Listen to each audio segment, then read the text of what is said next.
विनेश फोगाट को अब उन्हीं के घर में हराने के लिए क्या बृजभूषण शरण सिंह कोई नई प्लानिंग कर रहा है? आखिर अचानक बृजभूषण शरण सिंह विनेश फोगाट के गृह जिले में क्यों पहुंच गए? जिस बृजभूषण शरण सिंह पर विनेश फोगाट ने ना जाने कितने ही आरोप लगाए, उसी विनेश फोगाट के जिले में जाकर बृजभूषण सिंह ने क्या साबित करने की कोशिश की? क्यों फोगाट खाप के विरोध के बावजूद बृजभूषण शरण सिंह को कार्यक्रम में बुलाकर चांदी के मुकुट से सम्मानित किया गया? आज की इस वीडियो में इन्हीं सवालों के जवाब जानने की कोशिश करेंगे और समझेंगे कि आखिर क्यों विनेश फोगाट के गृह जिले में पहुंचकर बृजभूषण शरण सिंह खुद को शरीफ इंसान बताने लगे। साथ ही ये भी समझेंगे कि बृजभूषण शरण सिंह के कार्यक्रम में पहुंचते ही बीजेपी के विधायक और सांसद वहां से क्यों चले गए। जिस विनेश फोगाट की वजह से बीजेपी नेता और भारतीय कुश्ती संघ के पूर्व अध्यक्ष बृजभूषण शरण सिंह की कुर्सी उनसे छिन गई, उनका राजनीतिक करियर संकट में पड़ा, उसी विनेश फोगाट के गृह जिले चरखी दादरी में पहुंचकर बृजभूषण शरण सिंह ने खिलाड़ियों को सम्मानित किया। 6 जुलाई को बृजभूषण शरण सिंह चरखी दादरी के बौद्ध कला गांव में पहुंचे। यहां उन्होंने वियतनाम में अंडर 17 एशियन चैंपियनशिप में गोल्ड मेडल जीतने वाली पहलवान रचना परमार को सम्मानित किया। बृजभूषण शरण सिंह जब इस कार्यक्रम में पहुंचा तो उसका स्वागत चांदी के मुकुट से हुआ। वैसे तो ये कोई बड़ी बात नहीं कि बृजभूषण का ऐसा स्वागत हुआ है, लेकिन बड़ी बात ये जरूर बन जाती है जब ये स्वागत विनेश फोगाट के गृह जिले में हो रहा होता है। जिस जिले की महिला खिलाड़ी ने बृजभूषण पर यौन उत्पीड़न का आरोप लगाया, अगर उसी जिले में बृजभूषण का सम्मान हो रहा है तो सवाल उठने लाजमी हो जाते हैं। खैर, बृजभूषण शरण सिंह ने इस कार्यक्रम में पहुंचकर न सिर्फ पहलवान रचना परमार को सम्मानित किया, बल्कि अपने चरित्र का वर्णन भी भली भांति करने लगे। अपने भाषण में बृजभूषण शरण सिंह कहते हैं कि वो हरियाणा के लोगों से बहुत प्यार करते हैं। अगर कभी हरियाणा के लोग अयोध्या आए तो उन्हें याद जरूर कर लें। वो अपने इलाके के बहुत ज्यादा शरीफ आदमी हैं। इसके अलावा बृजभूषण यहाँ कुश्ती की बात करते योगेश्वर दत्त को बड़ी जिम्मेदारी सौंपने का हिंट भी देते हैं।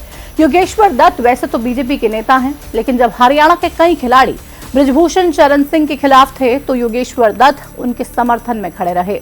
लिहाजा अब बृजभूषण शरण सिंह इसके लिए उन्हें इनाम भी दे सकते हैं, क्योंकि आज भले ही बृजभूषण शरण सिंह का ओहदा कुछ कम हो गया हो, लेकिन सियासत में उनकी पकड़ और कुश्ती फेडरेशन में उनका रुतबा उतना ही है जितना पहले था। खैर, आज हम बात विनेश फोगाट और बृजभूषण की कर रहे हैं, तो वापस उसी पर लौटते हैं। बृजभूषण जिस कार्यक्रम में पहुंचे थे वहां महिलाएं भी भारी संख्या में मौजूद थी।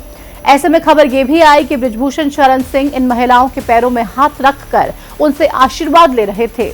इसके अलावा जब मंच से बृजभूषण शरण सिंह कुश्ती की बात कर रहे थे तो उन्होंने कुछ ऐसे शब्द कहे जिनसे ये साफ संदेश गया कि वो ये बताने की कोशिश कर रहे हैं कि महिलाओं के प्रति उनके सम्मान की पराकाष्ठा कितनी बड़ी है। बृजभूषण शरण सिंह कहते हैं कि खेल के मामले में हरियाणा देश का मुकुट है और यहाँ की माताओं की वजह से ही खिलाड़ी महान बनते हैं। बृजभूषण की इन बातों से ये तो साफ हो गया कि वो अपने चरित्र पर गिरे आरोपों के उन छींटों को धोने की कोशिश कर रहे थे जिसकी वजह से उनकी शान में कमी आई। लेकिन सबसे बड़ा सवाल तो ये है कि जब बृजभूषण की पार्टी के नेताओं को ही उन पर भरोसा नहीं है तो फिर उनके दामन में लगे दाग कैसे धुलेंगे। दरअसल जिस कार्यक्रम में बृजभूषण शरण सिंह पहुंचे थे उसी कार्यक्रम में बीजेपी के सांसद धर्मवीर सिंह और दादरी से बीजेपी के विधायक सुनील सांगवान भी पहुंचे थे। लेकिन जब बृजभूषण के आने का समय हुआ तो दोनों ही सांसद और विधायक वहां से ये कहकर चले गए कि उनके पास समय कम है। अब इस बात के मायने तो यहीं से निकाले जा सकते हैं कि बीजेपी के सांसद और विधायक भी बृजभूषण शरण सिंह के साथ मंच साझा नहीं करना चाहते।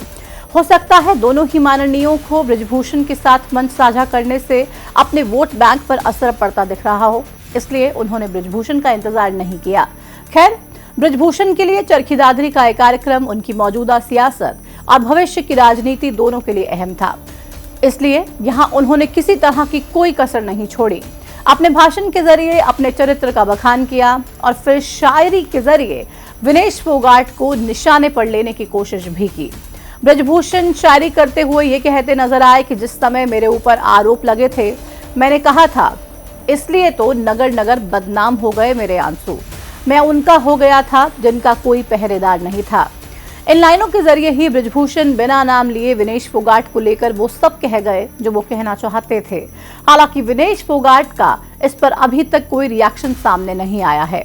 हाल ही में वो मां बनी हैं और शायद अभी बच्चे की देखरेख में व्यस्त हों, लेकिन जब भी उनसे बात होगी तो बृजभूषण के इस दौरे पर सवाल जरूर पूछा जाएगा। तब तक के लिए हम आपकी संक्षिप्त में बृजभूषण शरण सिंह और पहलवानों के बीच हुए टकराव की कहानी आपको बता देते हैं। दरअसल साल 2023 की शुरुआत में हरियाणा के कुछ खिलाड़ियों ने बृजभूषण शरण सिंह के खिलाफ जंतर मंतर पर धरना शुरू कर दिया था। बृजभूषण शरण सिंह तब रेसलिंग फेडरेशन के अध्यक्ष थे और जिन खिलाड़ियों ने धरना शुरू किया उनमें मुख्य रूप से विनेश फोगाट, बजरंग पूनिया और साक्षी मलिक शामिल थे। बृजभूषण पर महिला खिलाड़ियों के यौन शोषण का आरोप लगाया गया। धरना लंबा खींचा और विवाद भी काफी गहराता गया। नतीजा ये हुआ कि बृजभूषण शरण सिंह को भारतीय कुश्ती संघ के अध्यक्ष पद से हटा दिया गया। इसके अलावा बृजभूषण शरण सिंह के खिलाफ केस दर्ज हुए और कई दफा उनकी कोर्ट में पेशी भी हुई, लेकिन सबूतों के अभाव के चलते आखिरकार बृजभूषण शरण सिंह पर लगे आरोपों में उन्हें राहत मिलती गई। एक हिसाब से बृजभूषण शरण सिंह को क्लीन चिट दे दी गई। हालांकि अभी भी विनेश फोगाट, बजरंग पूनिया और साक्षी मलिक ये मानती हैं कि न्याय ठीक से नहीं हुआ। खैर, आपको क्या लगता है, क्या बृजभूषण शरण सिंह की चरखी दादरी के दौरे से विनेश फोगाट की सियासत पर कुछ असर पड़ेगा या फिर बृजभूषण सियासत में फिर से वो मुकाम हासिल कर पाएंगे जो पहले था? कमेंट सेक्शन में हमें जरूर बताइए। फिलहाल इस वीडियो में इतना ही। मुझे दीजिए इजाजत। नमस्कार।